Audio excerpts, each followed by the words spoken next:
Sa ngalan ng Ama, ng Anak at ng Espiritu Santo, Amen. sumainyo ang Panginoon. At sumainyo rin.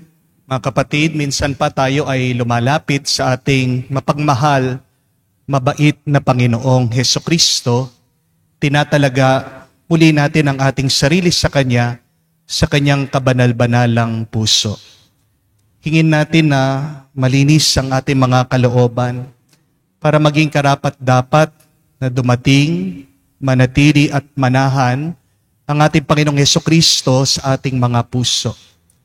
Sa pamamagitan ng Kanyang pamamalagi sa atin, naway sa pamamagitan ng Kanyang grasya, siyang magpalakas sa atin para malampasan natin ang mga iba't ibang pagsubok o problema ng ating buhay.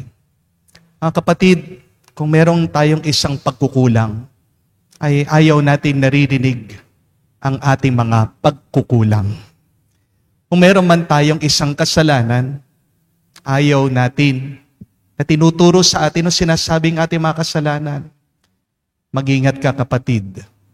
Pag ikaw ay nagagalit at naiinis, pag meron mga ibang taong nagsasabi sa iyo, sa buluktot mong ugali. Dahil isa yung kasalanan.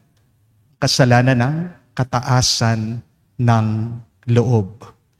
Yan naman, kapatid, para ikaw ay pagpalain, para tayo ay basbasan muli ng ating Panginoon, tayo'y muling magpakumbaba.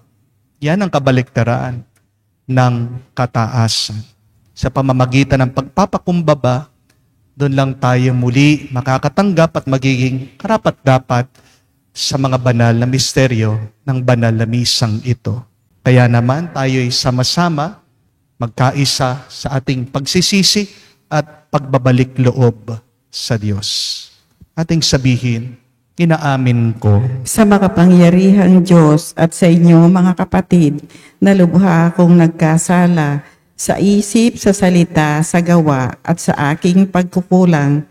Kaya isinasamo ko sa mahal na Birheng Maria, sa lahat ng mga anghel at mga banal, at sa inyo mga kapatid, na ako'y ipanalangin sa Panginoong ating Diyos. kaawaan tayo na makapangyarihang Diyos, patawarin tayo sa ating mga kasalanan, at patnubayan tayo sa buhay na walang hanggan. Amen. Panginoon, kaawaan mo kami. Panginoon, kaawaan mo kami. Kristo, kaawaan mo kami. Kristo, kaawaan mo kami. Panginoon, kaawaan mo kami. Panginoon, kaawaan mo kami. Manalangin tayo. Ama naming makapangyarihan, ipagkaloob mong kami makasamba sa iyo ng may loobing taimtim na totoo. At kami naway magmahal sa aming kapwa-tao na may damdaming binubunsod ng iyong Espiritu sa pamamagitan ni Jesucristo kasama ng Espiritu Santo magpa sa walang hanggan. Amen.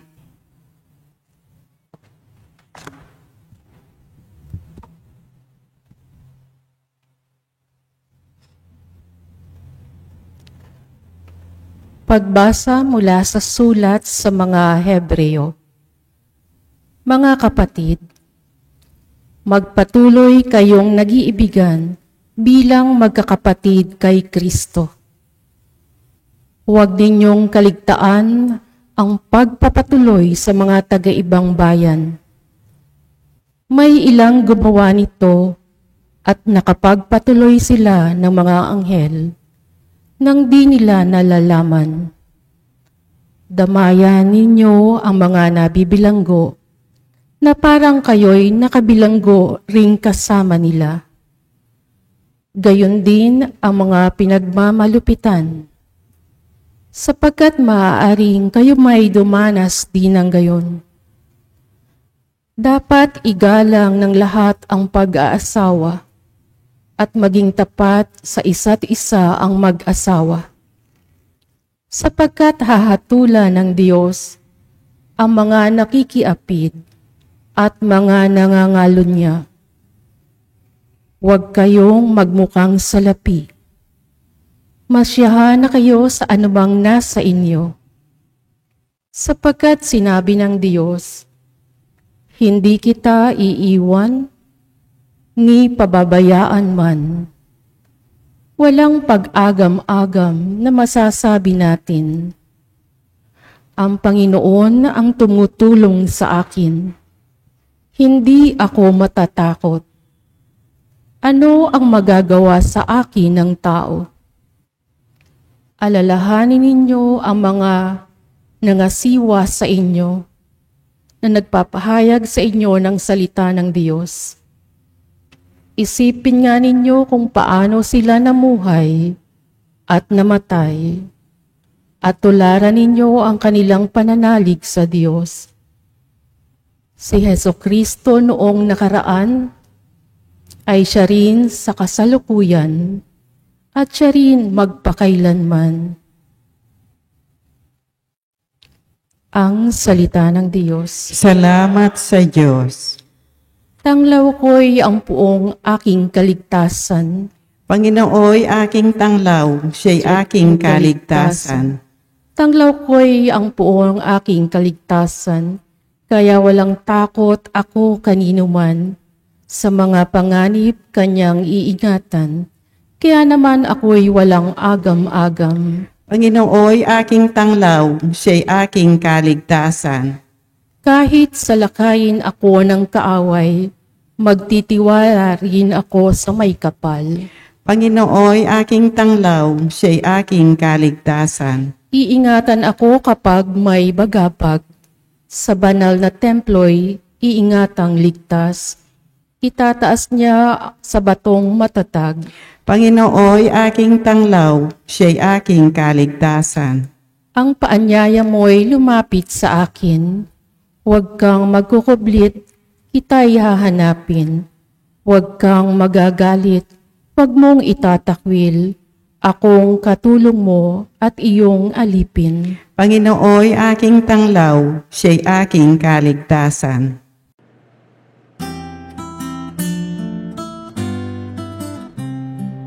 Alleluia, alleluia, alleluia, alleluia, alleluia, alleluia, alleluia, alleluia, alleluia, alleluia, alleluia. Ang salitang mula sa Diyos, kapag isinasaloob, ay mamumunga ng lubos. Aleluya, aleluya. Sumainyo ang Panginoon. At sumainyo Ang rin. mabuting balita ng Panginoon ayon kay San Marcos. Papuri sa iyo, Panginoon. Nung panong yun, nakarating kay Haring Herodes ang balita tungkol kay Jesus, sapagkat bantog na ang pangalan nito. May nagsasabing siya'y si Juan Bautista na muling binuhay, kaya nakakagawa siya ng mga himala. May nagsasabi naman siya'y si Elias. Siya'y propeta katulad ng mga propetang noong una. May nagsasabing siya'y si Juan Bautista na muling binuhay, kaya nakagawa siya ng mga himala. May nagsasabi naman siya'y si Elias. Siya'y propeta katulad ng mga propeta noong una, sabi ng iba pa. Sinabi naman ni Herodes, nang mabalitaan niya ito, muling nabuhay si Juan na pinapugutan ko ng ulo. Si Herodes ang nagpahuli, nagpagapos at nagpabalanggo kay Juan dahil kay Herodias. Ang babaeng ito ay asawa ni Felipe na kapatid ni Herodes. Ngunit kinakasama niya. Laging sinasabi sa kanya ni Juan, hindi matuwid na kunin ninyo ang asawa ng inyong kapatid. Kaya't si Herodias ang nagkimkim ng galit kay Juan. Hinagad niyang ipapatay ito, ngunit hindi niya magawa, sapagkat natatakot si Herodes kay Juan. Alam niyang itong tao ay matuwid at banal, kaya't ipinagsasalang-alang niya. Gustong-gusto niyang makinig kay Juan, bagamat labis siyang nababagabag sa mga sinasabi nito.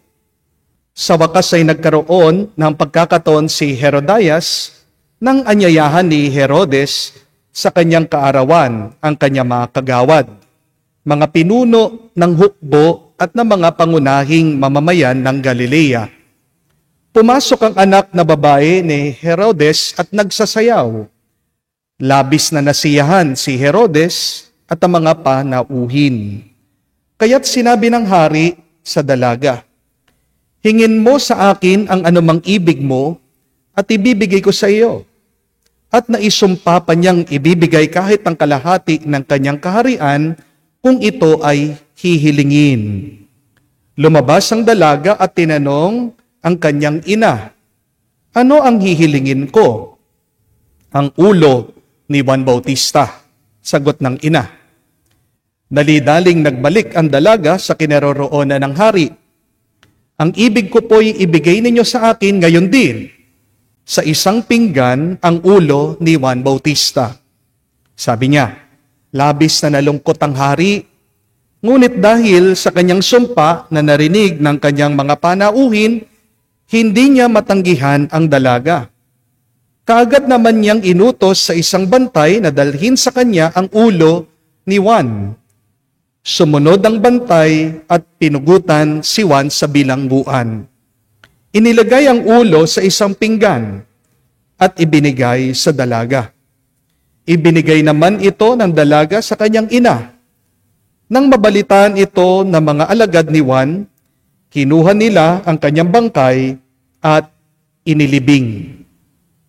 Mga kapatid, ang mabuting balita ng ating Panginoon. Pinupuri ka naming Panginoong Jesucristo. Magandang araw po muli sa inyong lahat. Dasal at dalangin ko, kayo pong lahat na nanunood, sumusubaybay, nakikiisa sa ating banal na misa, ay mas pagpalain pa. Tayo po ay lumapit muli sa kabanal-banalang puso ni Jesus at magtiwala tayo na wala tayong hinihiling na hindi niya naririnig. Kung ito naman talaga ay makakabuti sa atin, ipagkakaloob ng Diyos. Para mapatunayan natin na tayo ay may pananampalataya habang tayo ay humihiling sa Kanya, ipakita natin ang ating tiwala sa pamamagitan ng paghihintay. Your waiting is your proof of your faith. Amen? People who wait are really people who trust and hope in the Lord. Amen? Aminin man po natin hindi, tayong mga Pilipino ay may toxic na ugali. Amen? Isang halimbawa na lang po dito, ay pilit nating pinagmamadali ang mga ibang tao sa kanilang buhay. Di ba, kapag nakita mo yung anak ng iyong kapatid o anak ng iyong kaibigan, ano yung tinatanong mo sa kanya? May boyfriend ka na ba? May girlfriend ka na ba? Kapag nagka-jowa na yung bata, kapag meron ng boyfriend o girlfriend, ano yung tanong? Kailan kayo magpapakasal? Hindi po ba? Kapag kasal na sila, makikita ulit, ano yung itatanong? May baby na ba kayo? Bakit wala pa kayong baby? Bilisan nyo! Kapag nagka-baby na, ano yung tanong? Saan siya mag-aaral? Kapag nag-aaral na, tatanong, kailan mag-graduate yan? Kapag nag-graduate naman ang bata, ano yung tanong? Nagtatrabaho na ba? Ano yung trabaho? Magkano yung sweldo? Kapag nagtatrabaho na, ano yung tanong? May sarili na bang bahay yan? Meron na bang sariling kotse yan? Meron na bang naipundar yan? Di ba? Napaka-toxic ng ugali natin na pinagmamadali natin yung ibang tao sa kanilang buhay. Wala naman pong deadline ang buhay natin. Hindi po ba? Minsan napaka-demanding natin sa iba. Ngayon wala naman talaga tayong ambag sa kanila. Amen? Isa pa pong toxic na ugali nating mga Pilipino, ito. Kapag nakapag-abroad sa ibang bansa ang kababayan natin, agad iniisip natin, mayaman ang taong yan. Di po ba? Kaya naman, napakabilis nating mangutang sa kanya. At kapag hindi mo mapautang yung tao, ikaw pa ang masama. Amen? Akala mo naman, kaya nakapunta ka sa abroad dahil binayaran nila yung plane ticket mo. Kung mangutang naman yung mga iba sa inyo, akala mo naman may utang na loob itong mga OFW sa kanila na nakapag-abroad sila dahil sa kanila. Di po ba? Isang toxic na mindset po natin yan. Na minsan, kapag nakita mo yung kapitbahay mo, kapatid mo, kaibigan mo, na sila'y nagbakasyon sa abroad, nag-e-expect na pag umuwi sila dito, bibigyan mo ng pasalubong. Pero kapag binigyan mo ng pasalubong, yung kaibigan mo, kapitbahay mo, minsan yung iba, hindi marunong magpasalamat, hindi marunong mag-appreciate dun sa binigay mo. Makakarinig ka pa, ito lang. Di po ba? Kahit na yung mga kamag-anak natin, pag ayaw yung binigay mo sa kanila, i-chismis ka pa. Ano yung sinasabi? Napakukuripot naman. Yan po ang malungkot na kwento. Marami sa atin, meron tayong pangit na ugali. Pero, alam niyo po kung anong pinaka-toxic na ugali natin, kahit na hindi ka Pilipino? Ito yung kapag sinabi mo, yung toxic na ugali ng tao, agad tayong nagagalit doon sa nagsasabi sa atin. Agad tayong naiinis at agad nating sinasaktan yung mga taong nagsasabi ng ating mga kamalian. Ang kasalanan natin, madalas, hindi natin matanggap ang ating kasalanan. Amen? At kapag tinuturo sa atin ang ating pagkukulang, kinamumuhian natin yung nakakita at nagsabi sa ating mga pagkakamali. Kaya minsan, hindi mo masisisi ang ibang tao, ayaw na nilang magsalita. Kasi sila na nga yung nagmamalasakit sa iyo, bandang huli sila pa yung ginagawang mali. Hindi po ba? Tanong po, ano ba ang mas toxic na ugali? Yung sinasabi mo, yung mali ng iba, o yung hindi mo matanggap na mali ang iyong ginagawa? Alam po natin ang sagot dyan, hindi po ba? Dito po tayo inaanyayahan ng Ebanghelyo. Narinig naman po natin ang kwento tungkol kay Juan Bautista na sinabi niya ang kasalanan ni Haring Herodes at nung asawa ng kanyang kapatid. Sinabi ni San Juan na hindi nararapat na kunin bilang asawa ni Haring Herodes yung asawa ng kapatid niya. Sa madaling sabi, nakikiapid si Herodes. Hindi po toxic na ugali ang pagsasabi ng mali ng iba. Ito lang ay pagiging mabuti, totoo, at banal. Amen? Ang masamang ugali ay yung pinagtatanggol mo pa ang iyong kasalanang ginawa. Amen? Ang toxic na ugali, yung sinasaktan mo, yung nagtuturo sa iyong pagkukulang. Di po ba dapat magpasalamat nga tayo na merong pang nagtutuwid sa iyong ugali.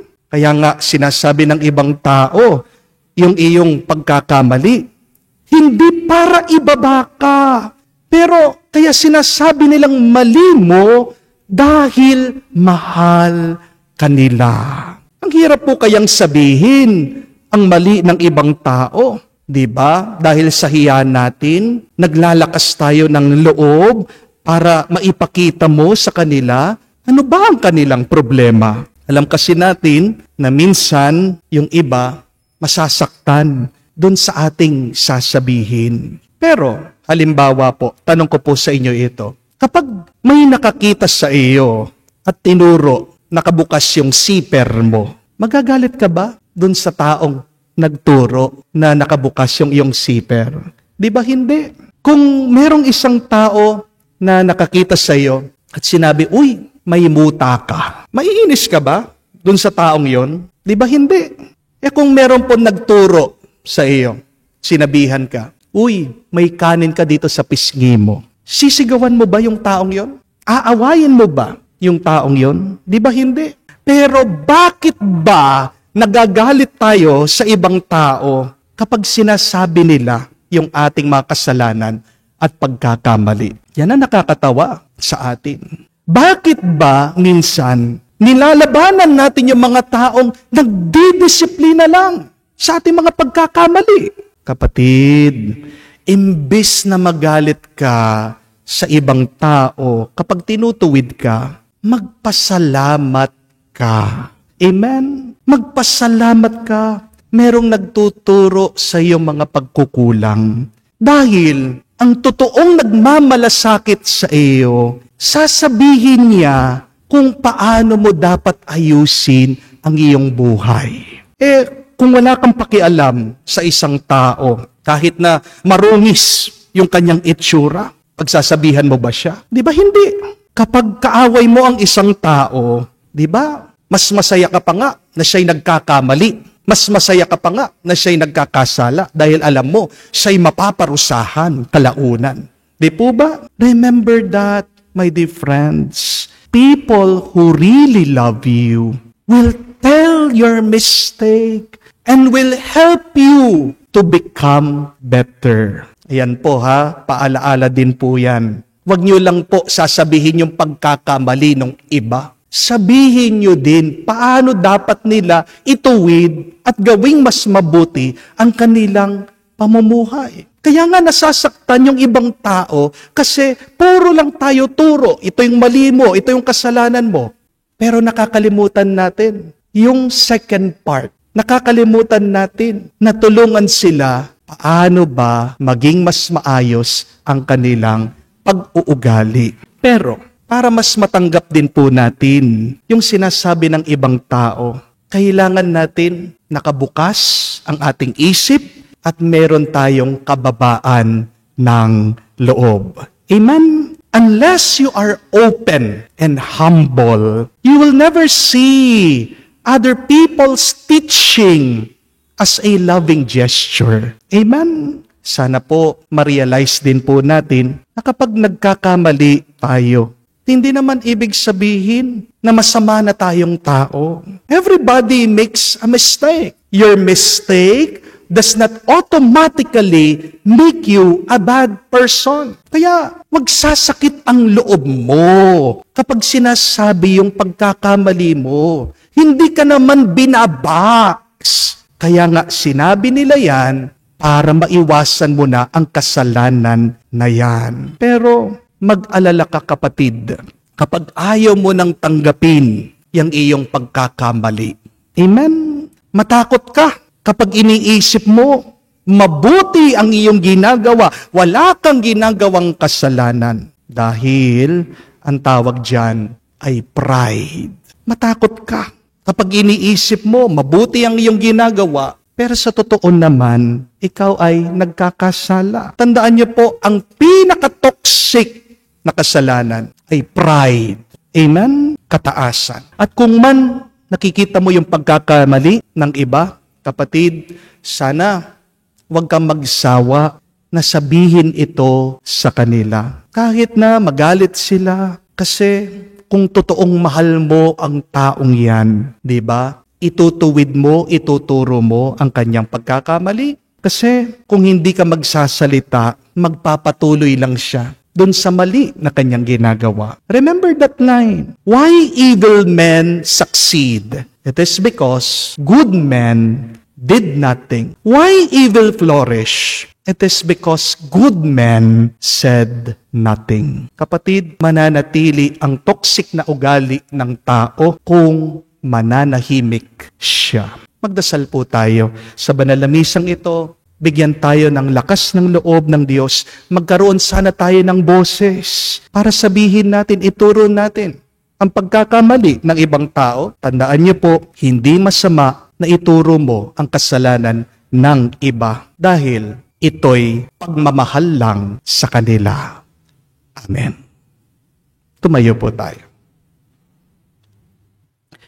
Magiging matagumpay lamang ang ating pakikipaglaban sa puwersa ng kasamaan kung magsasama-sama tayo sa panalangin. Manalangin tayo sa Diyos ng katotohanan at ating sabihin, Panginoon, dinggin mo kami.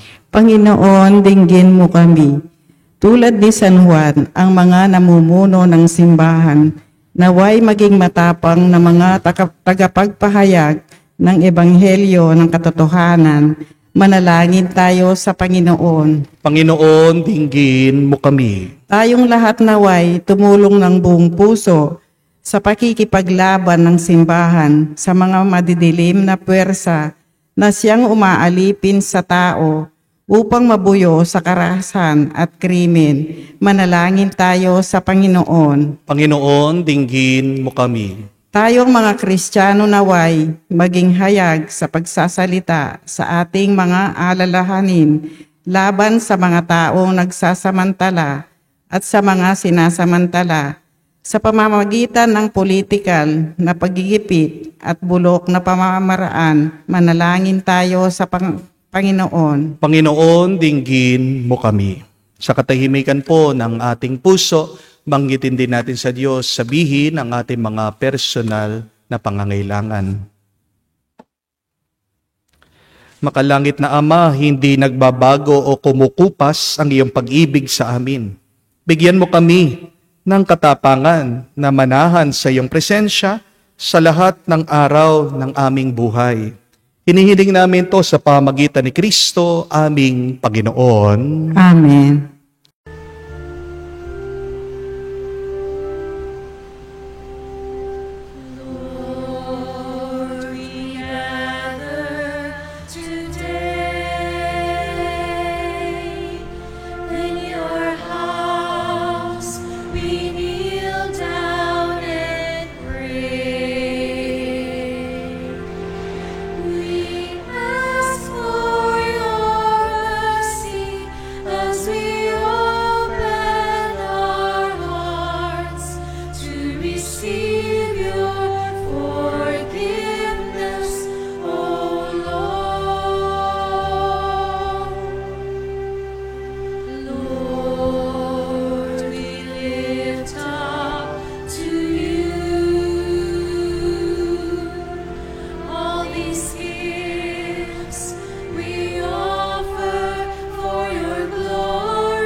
Nalangin kayo mga kapatid, para ng ating mga paghahain ay kalugdan ng Diyos amang makapangyarihan.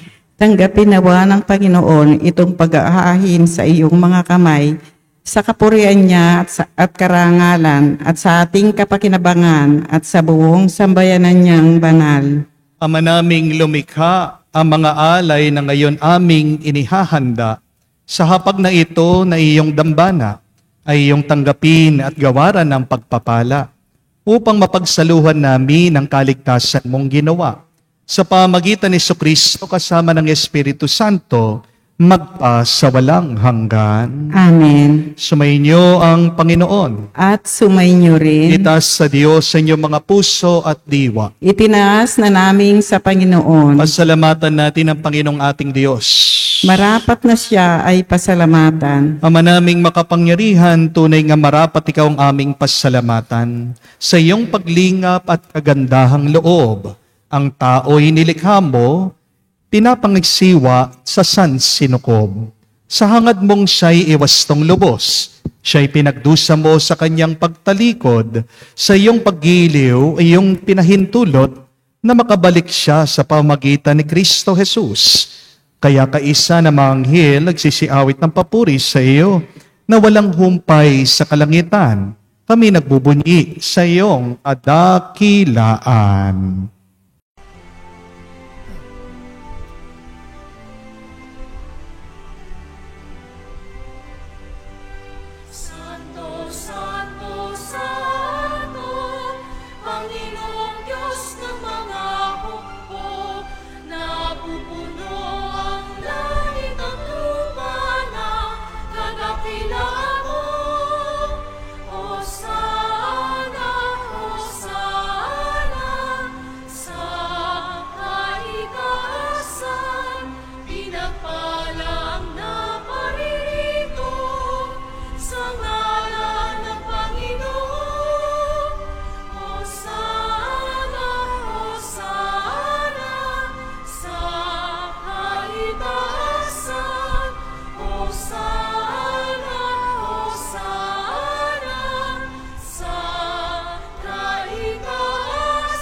Ama naming banal, ikaw ang bukal ng tanang kabanalan, kaya't sa pamagitan ng iyong Espiritu, gawin mong banal ang mga kaloob na ito, upang para sa amin maging katawan at dugo ng aming Panginoong Heso Kristo.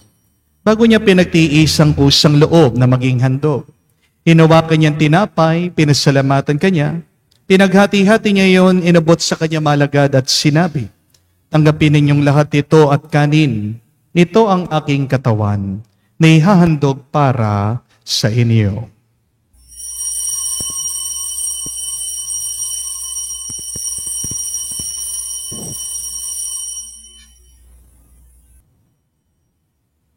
Gayon din naman, na matapos ang hapunan, hinawakan niyang kalis, muli kanyang pinasalamatan, inabot niyang kalis sa kanya malagad at sinabi, "Tanggapin ninyong lahat ito at inumin. Ito ang kalis ng aking dugo, ng bago at walang hanggang tipan.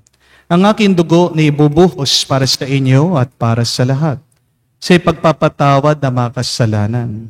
Gawin ninyo ito sa pag-alaala sa akin."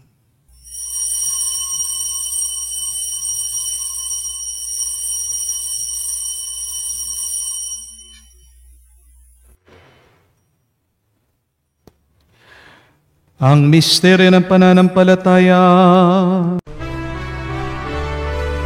Aming ipinahayag na namatay ang iyong anak, nabuhay bilang Mesiyas at magbabalik sa wakas para mahayag sa lahat.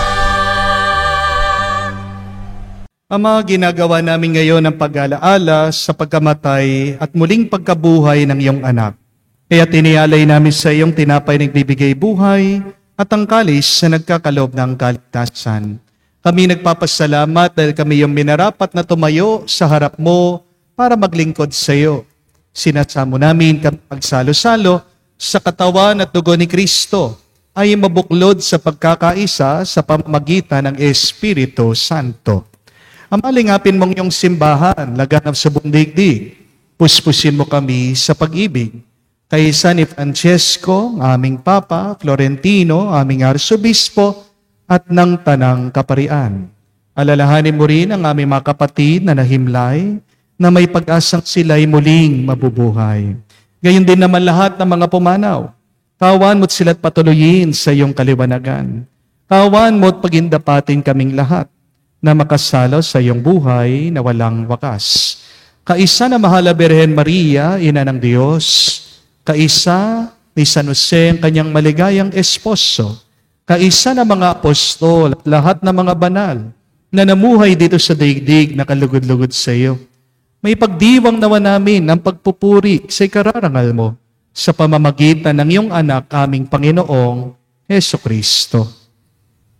Sa pamamagitan ni Kristo, kasama niya at sa Kanya, ang lahat ng parangal at papuri ay sa iyo, Diyos Ama, makapangyarihan, kasama ng Espiritu Santo, magpasawalang hanggan. Amen, Amen, Amen. Sa nakakagaling na utos sa turo ni Jesus sa Panginoon natin na Diyos, ipahayag natin ng lakas loob.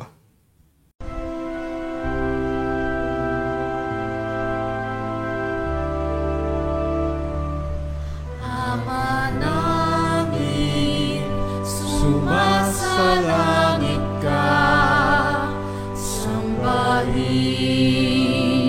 ang ngalan mo, mapasa amin ang kaharian mo, sundin ang loob mo dito sa lupa para nang sa langit. Bigyan mo kami ngayon ng aming kakanin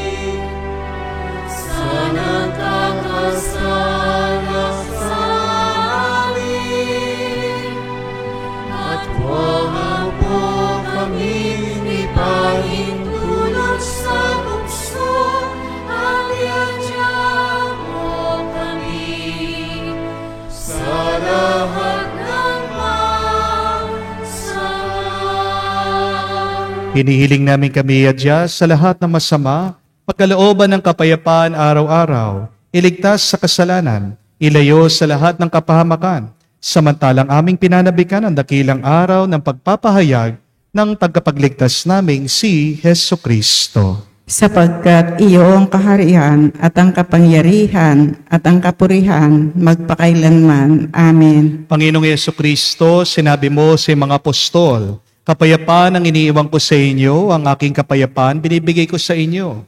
Tungayan mo ang aming pananampalataya at huwag ang aming pagkakasala.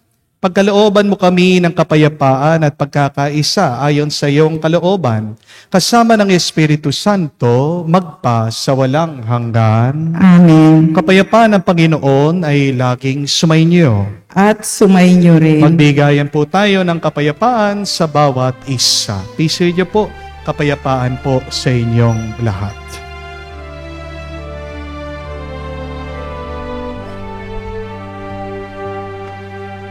Cordero ng Diyos na nag-aalis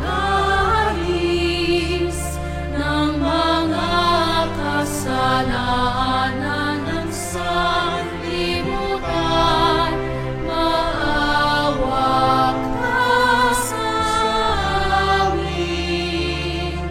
Maawa ka sa amin.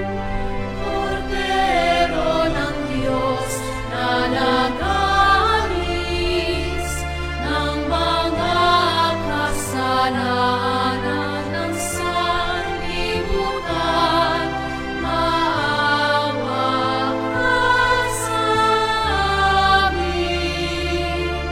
Maawa ka sa amin.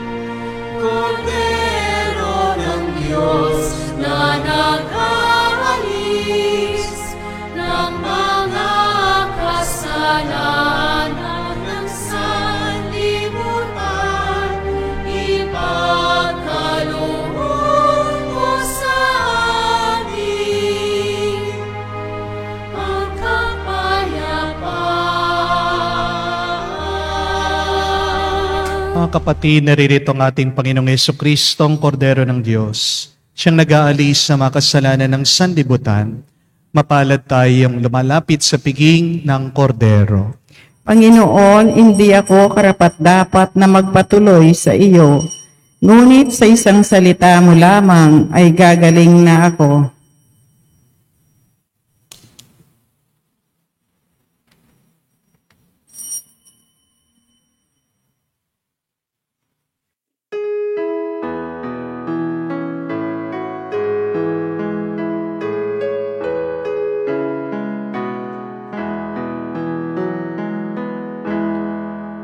Tinanggap ko ang buhay na Diyos, puso ko ay nagkalahak.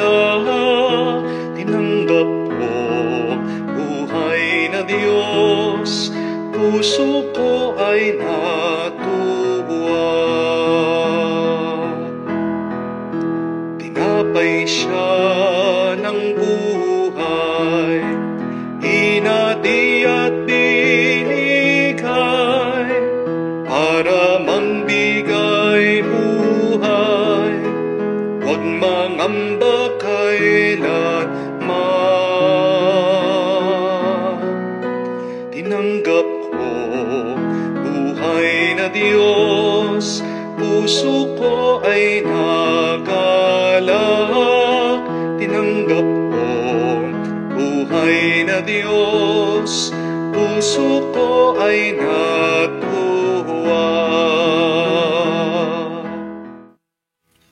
Lumuhod po tayo para sa panalangin sa kabanal-banalang puso ni Jesus.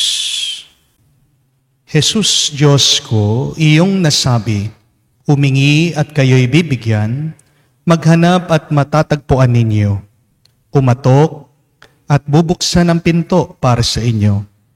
Tunghayan mo po akong nakaluhod sa may paanan mo, napupuno ng buhay na pananampalataya at tiwala sa iyong mga pangakong pinabatid ng iyong kabanal-banalang puso. at sinambit ng iyong mga labi. Narito po ako upang hilingin ito. Sa katahimikan ng ating puso, banggitin at sabihin natin sa kabanal-banalang puso ni Jesus ang ating mga personal kahilingan.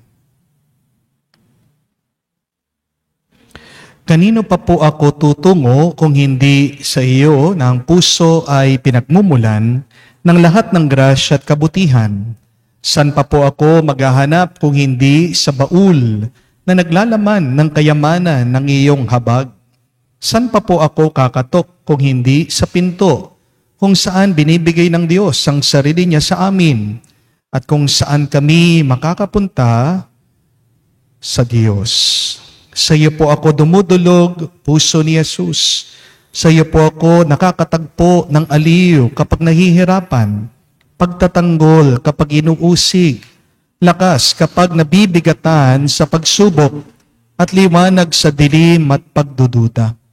Minamahal kong Jesus, maigting po ako naniniwala na kaya mong ipagkaloob ang biyayang aking inihiling, kailanganin man ito ng isang himala. Naisin mo lang ito at matutupad na ang aking panalangin. Inaamin kong ako hindi karapat-dapat sa iyo mga biyaya, ngunit hindi ito dahilan para panghinaan ako ng loob. Ikaw ay Diyos ng habag at hindi mo tatanggihan ang isang pusong nagsisisi.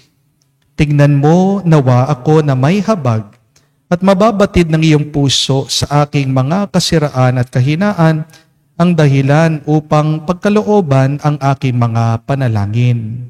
O banal na puso, ano man ang iyong pasya sa aking hiling, hindi po ako titigil na sambahin, ibigin, purihin at pagsilbihan ka. Jesus ko, ikalugod mo nawang tanggapin ang pagsasagawa ko ng ganap na pagsang-ayon sa mga atas ng iyong kaibig-ibig na puso na aking tunay na hinahangad na matupad. Kasama ng iyong sanlilikha, magpakailanman. Kabanal-banalang puso ni Jesus, alam ko may iisang bagay na hindi mo kayang gawin, ang mawala ng habag sa aming naghihirap o nababalisa. Tignan mo po ako, nagmamakaawa po ako, minamahal kong Jesus, ipagkaloob mo ang grasyang aking hinihiling sa iyo sa pamamagitan ng kalininisang puso ng iyong madalamhating ina. Ipagkatiwala mo ako sa kanya bilang kanyang anak at ang kanyang mga panalangin ay napakamakapangyarihan sa iyo. Amen. Kabanal-banalang puso ni Jesus, maawa ka sa amin.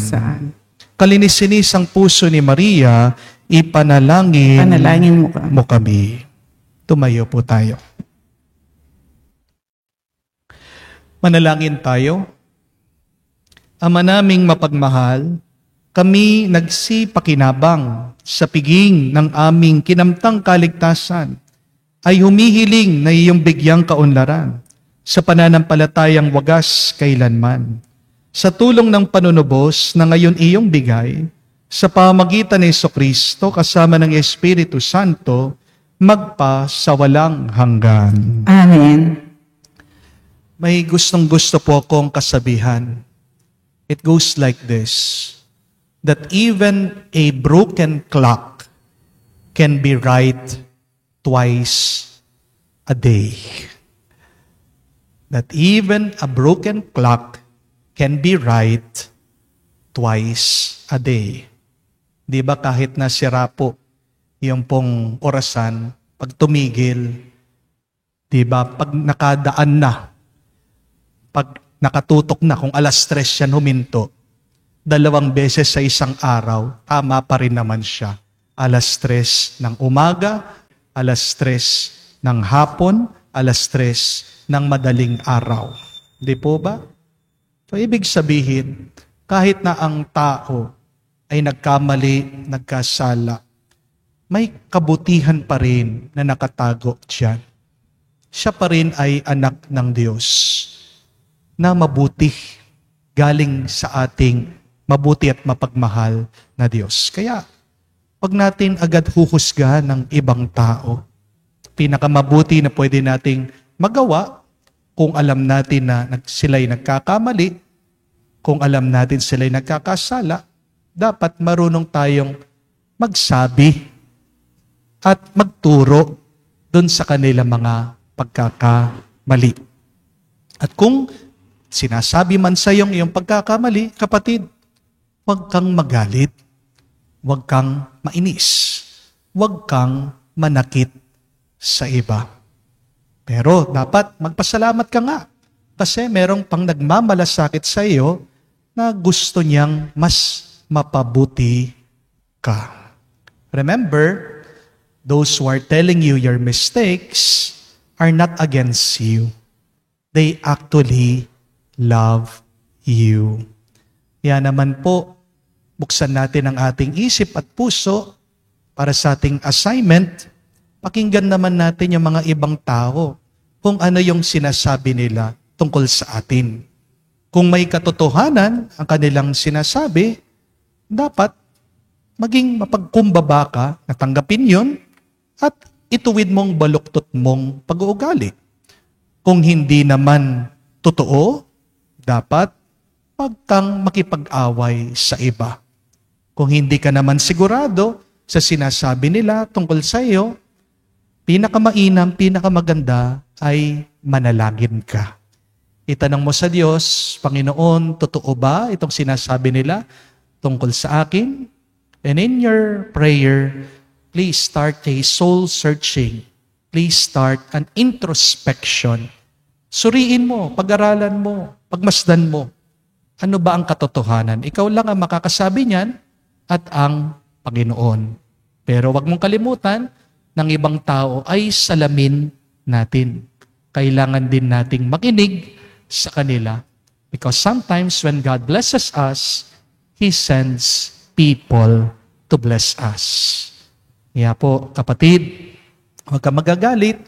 Ang sinasabi ng iba sa iyo ay hindi naman panira. Yan ay pagmamahal lang nila sa iyo. Sumainyo ang Panginoon. At sumainyo rin. Kayo'y basbasan ng Diyos, makapangyarihan sa lahat, sa ngalan ng Ama, ng Anak, ng Espiritu Santo. Amen. Ang ating misa ay natapos na. Pumayo kayo sa kapayapaan ni Kristo. Salamat sa Diyos.